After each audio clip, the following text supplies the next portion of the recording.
नमस्कार, मैं हूं आलोक और आप देख रहे हैं सत्यहिंदी.com।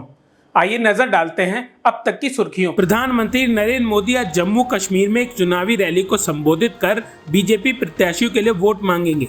घाटी में चुनाव घोषणा के बाद पीएम मोदी का ये पहला दौरा है। पीएम मोदी की रैली से पहले किश्तवाड़ में आतंकियों के साथ मुठभेड़ में 2 जवान शहीद हो गए। ऐसे में सुरक्षा के कड़े इंतजाम किए गए हैं। तय कार्यक्रम के मुताबिक पीएम मोदी डोडा जिले में रैली करेंगे। चिनाब के 8 विधानसभाओं में बीजेपी प्रत्याशियों की जीत के लिए पीएम मोदी जनता से अपील करेंगे।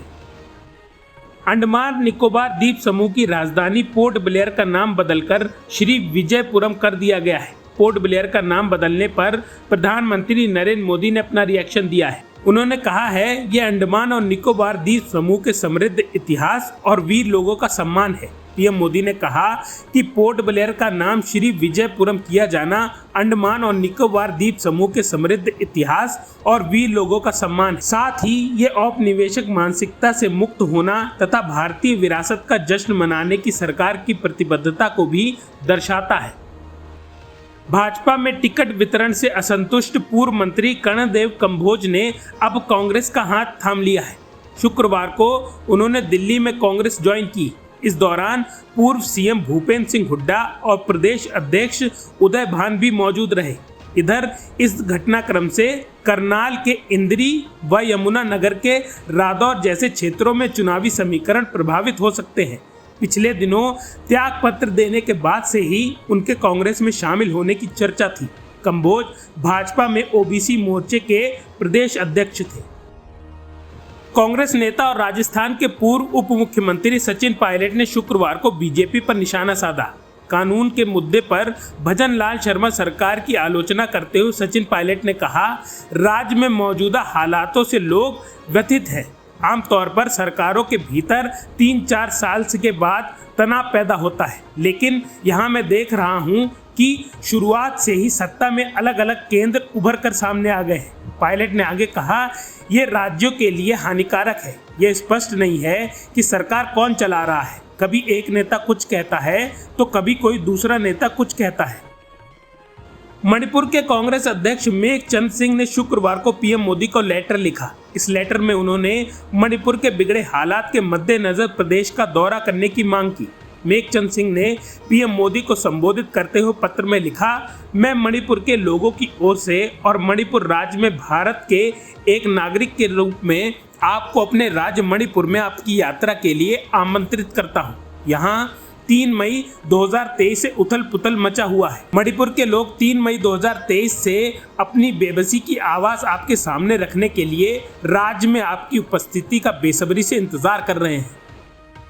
राष्ट्रीय जनता दल ने कहा है कि राजनीति में बिहार के मुख्यमंत्री नीतीश कुमार की विश्वसनीयता नहीं रह गई है। कसम खाकर गठबंधन बनाते हैं परंतु कभी उसका पालन नहीं करते। शुक्रवार को प्रदेश राजद कार्यालय में आयोजित प्रेस कॉन्फ्रेंस में पार्टी के प्रदेश अध्यक्ष जगदानंद सिंह ने मुख्यमंत्री का एक वीडियो जारी कर उन पर आरोप लगाया है।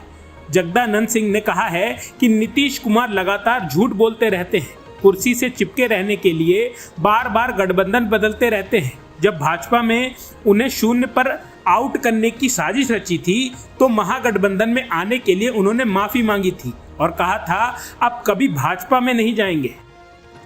सत्तारूढ़ भाजपा आज उत्तर प्रदेश में विरोध प्रदर्शन करने जा रही है। पार्टी का युवा मोर्चा शनिवार को समाजवादी पार्टी अध्यक्ष अखिलेश यादव के पुतले जलाएगा। यह विरोध उनकी उस टिप्पणी के विरोध में किया जाएगा जिसमें उन्होंने कहा था कि मठाधीश और माफिया में ज्यादा अंतर नहीं है। अखिलेश ने यह टिप्पणी तब की जब एक मीडिया कर्मी ने मुख्यमंत्री योगी आदित्यनाथ के बयान पर उनकी प्रतिक्रिया मांगी। उसमें उन्होंने सपा प्रमुख की आलोचना की है। अखिलेश की टिप्पणी को आदित्यनाथ पर हमले के तौर पर देखा जा रहा है, जो गोरखपुर में गोरखनाथ मंदिर में मुख्य पुजारी हैं। समाजवादी पार्टी के राष्ट्रीय अध्यक्ष अखिलेश यादव ने दिल्ली के मुख्यमंत्री और आम आदमी पार्टी के संयोजक अरविंद केजरीवाल की जमानत पर प्रतिक्रिया दी है। अखिलेश ने लिखा, दिल्ली के लोकप्रिय व जन कल्याणकारी मुख्यमंत्री अरविंद केजरीवाल की जमानत संविधान की जीत है। संविधान विरोधी ही संविधान का दुरुपयोग करते हैं। न्याय के दरवाजों पर दी गई दस्तक हमेशा सुनी जाती है। दुनिया अब तक इसी परंपरा पर आगे बढ़ी है और आगे भी बढ़ती रहेगी। दिल्ली के मुख्यमंत्री अरविंद केजरीवाल को शुक्रवार को जमानत मिली, जिसके बाद उनके वकील अभिषेक मनु सिंघवी ने साफ किया कि ये गलत सूचना फैलाई जा रही है कि अरविंद केजरीवाल जमानत पर बाहर रहने के दौरान किसी भी फाइल पर हस्ताक्षर नहीं कर सकते हैं। अंग्रेजी न्यूज़ चैनल इंडिया टुडे को दिल्ली सीएम के एक वकील ने बताया, ये गलत सूचना फैलाई जा रही है कि अरविंद केजरीवाल किसी भी फाइल पर हस्ताक्षर नहीं कर सकते हैं।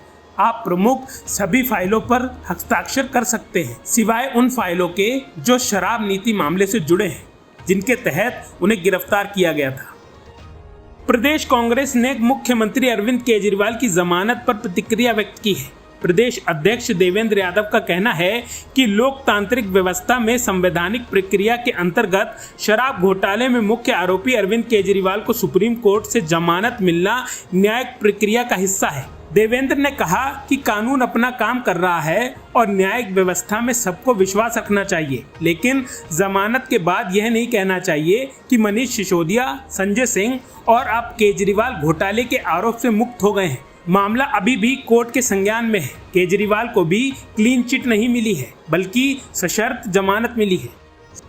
देश के कई राज्यों में मानसून सक्रिय है। आधा सितंबर बीत चुका है। यह समय मानसून की विदाई का होता है, लेकिन पहाड़ों से लेकर उत्तर और मध्य भारत के मैदानी इलाकों के कई राज्यों में बारिश का दौर जारी है। इसी बीच मौसम विभाग ने दिल्ली और राष्ट्रीय राजधानी क्षेत्र सहित पहाड़ी राज्यों हिमाचल प्रदेश, उत्तराखंड से लेकर राजस्थान, यूपी समेत कई राज्यों में झमाझम बारिश का अलर्ट जारी किया है।